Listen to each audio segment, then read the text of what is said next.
أعوذ بالله من الشيطان الرجيم بسم الله الرحمن الرحيم وإذا سمعوا ما أنزل إلى الرسول ترى أعينهم تفيض من الدمع مما عرفوا من الحق يقولون ربنا آمنا فاكتبنا مع الشاهدين وما لنا لا نؤمن بالله وما جاءنا من الحق ونطمع أن يدخلنا ربنا مع القوم الصالحين۔ اور جب یہ لوگ وہ کلام سنتے ہیں جو رسول پر نازل ہوا ہے تو چونکہ انہوں نے حق کو پہچان لیا ہوتا ہے اس لیے تم ان کی آنکھوں کو دیکھو گے کہ وہ آنسوؤں سے بہہ رہی ہے، اور وہ کہہ رہے ہیں کہ اے ہمارے پروردگار ہم ایمان لے آئے ہیں، لہٰذا گواہی دینے والوں کے ساتھ ہمارا نام بھی لکھ لیجئے، اور ہم اللہ پر اور جو حق ہمارے پاس آ گیا ہے اس پر آخر ایمان کیوں نہ لائے، اور پھر یہ توقع بھی رکھے کہ ہمارا رب ہمیں نیک لوگوں میں شمار کرے گا۔ یہ میں نے آپ کے سامنے سورہ مائدہ کی آیت نمبر 83 اور 84 کی تلاوت کی اور اس کا ترجمہ پیش کیا۔ اس سے قبل ہم سورہ مائدہ کی آیت نمبر 82 تک کا مطالعہ کر چکے ہیں، اب انشاءاللہ اس کے آگے کا ہم مطالعہ کریں گے۔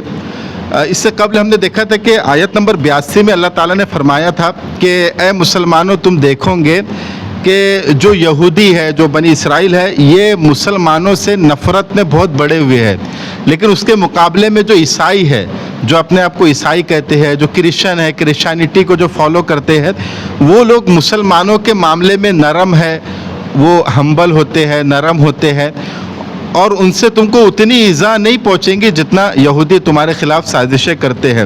تو اسی سلسلے کو آگے بڑھاتے ہوئے اللہ تعالیٰ فرما رہے ہیں کہ یہ جو عیسائی لوگ ہیں جب یہ اللہ کا قرآن سنتے ہیں تو چونکہ انہوں نے حق کو پہچان لیا ہوتا ہے اس لیے تم ان کی آنکھوں کو دیکھیں گے کہ جب وہ قرآن سنتے ہیں تو ان کی آنکھوں سے آنسو جاری ہوتے ہیں۔ یہ دراصل ایک واقعے کی طرف اشارہ ہے۔ شروع میں جب رسول اللہ صلی اللہ علیہ وسلم نے اسلام کی دعوت دی اور لوگ اسلام قبول کرنے لگے تو کفار مکہ کو اس سے بہت پریشانی ہوئی اور انہوں نے مسلمانوں کو تکلیفیں پہنچانا شروع کیا۔ تو شروع میں رسول اللہ صلی اللہ علیہ وسلم نے چند مسلمانوں کو حبشہ کی طرف روانہ کیا۔ حبشہ ایک علاقہ ہے جو ابھی ایتھوپیا کے نام سے جانا جاتا ہے۔ تو یہ مکہ میں رہتے تھے اور کفار سے بچنے کے لیے اللہ کے نبی نے چند مسلمانوں کو اجازت دی کہ آپ حبشہ کی طرف ہجرت کر لو، کیونکہ وہاں کا جو بادشاہ ہے وہ نجاشی ہے اور عیسائی ہے، وہ نرم دل ہے، تو وہاں پہ تم کو پناہ مل جائیں گی۔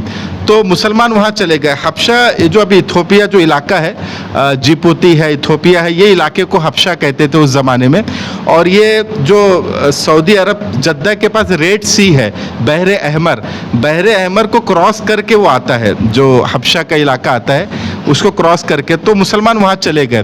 تو وہاں کا جو بادشاہ تھا نجاشی، وہ عیسائی تھا، لیکن جب مسلمان وہاں گئے اور اس کو پتہ چلا کہ مسلمان یہاں پہ پناہ لینے آئے ہیں تو کفار مکہ کی طرف سے بھی کچھ لوگ آئے کہ بھئی یہ مسلمانوں کو ہمارے لوگ ہیں اور یہ بغاوت کر کے ہمارے شہر سے نکل گئے ہیں، چنانچہ اس کو ہمارے حوالے کر دو۔ تو نجاشی نے پوچھا کہ کیا معاملہ ہے؟ تو رسول اللہ صلی اللہ علیہ وسلم کے چچا زاد بھائی جعفر طیار بھی وہاں موجود تھے، تو انہوں نے پورا معاملہ بتایا کہ ایک نبی ہمارے پاس آئے ہیں، وہ نبی ہم کو اچھی باتیں بتاتے ہیں، ایک اللہ کی عبادت کی بات کرتے ہیں، تو ہم نے ان کی بات کو قبول کر لیا۔ اب یہ جو ہمارے رشتہ دار ہیں، ہمارے پڑوسی ہیں، یہ لوگ پسند نہیں کر رہے اور ہم کو تکلیف پہنچا رہے ہیں، ہمارے ساتھ زیادتی کر رہے ہیں، یہ معاملہ ہے۔ تو نجاشی نے کہا کہ ان کے اوپر کون سی آیت نازل ہوئی، کیا نازل ہوا، تھوڑا پڑھ کے سنائیے۔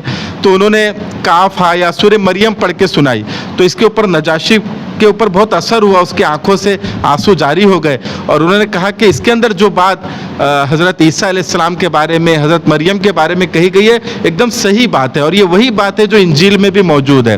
پھر بعد میں جب رسول اللہ صلی اللہ علیہ وسلم مدینہ ہجرت کر کے چلے گئے اور مدینہ میں مسلمانوں کو ایک سکون اور راحت کا موقع ملا اور مسلمان عزت اور احترام کے ساتھ رہنے لگے، تو حبشہ میں جو مسلمان تھے ان کو بھی کہا گیا کہ تم بھی مدینہ آ جاؤ. تو نجاشی نے پھر ان کو اجازت دے دی کہ آپ لوگ بھی مدینہ ہجرت کر کے چلے جاؤ.